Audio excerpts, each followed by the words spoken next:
back in the valley. Don Guthrie's been tracking them for us all night long. He joins us now to tell us what we can expect overnight. Don? Well, the clouds are in the process of clearing. We did see some sunshine this morning, then the clouds rolled in. Now, high pressure clearing off those clouds. This is what it looks like in western Ohio as the clouds have already cleared. That's where the coldest temperatures are right now. We're at 18 degrees up at the airport, but 2 below Findlay and Toledo.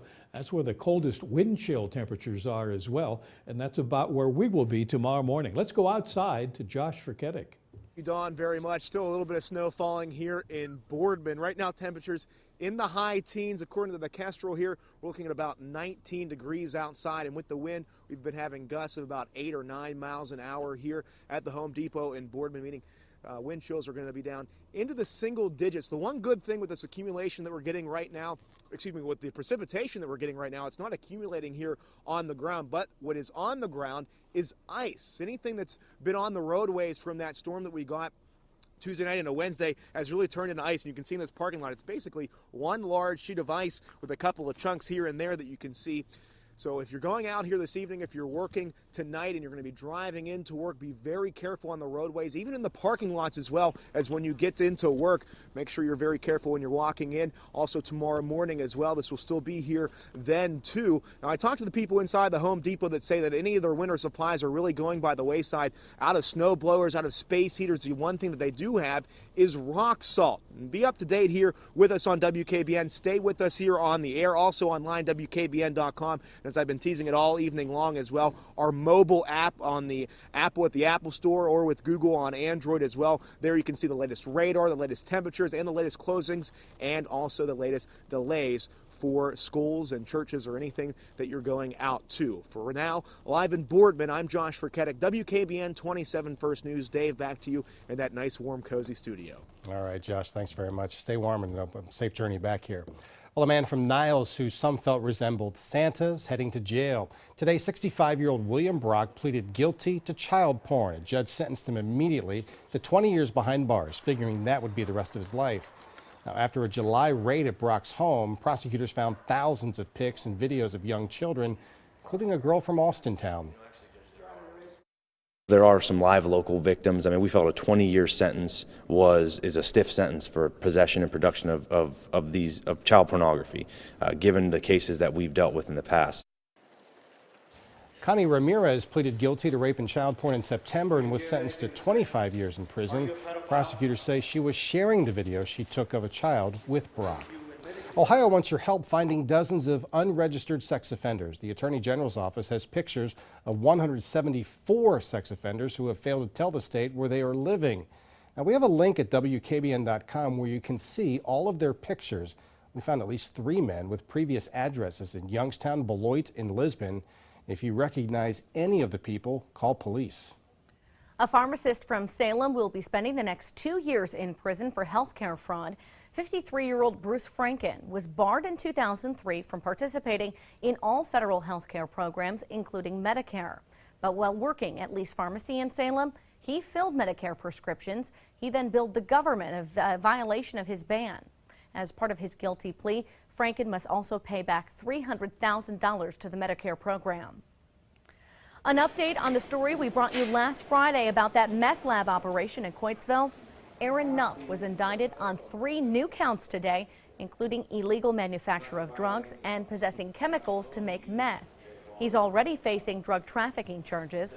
Police found roughly $500,000 of meth in Nupp's home. He's due in court next week. Meanwhile, Seth Keys is facing a count of possession of heroin. He was also arrested at that suspected meth lab in Coatesville. On Friday, police told us they found the drug in his pockets after he tried to run away from the scene. On Monday, he appeared in Austintown court on a series of forgery charges. Another incident today on the stretch of Interstate 80 that runs through Hubbard. A tractor trailer hauling lime caught on fire around noon. One of its brakes locked up. All the grinding started that fire. Traffic backed up in one lane all the way to the 7-Eleven connector.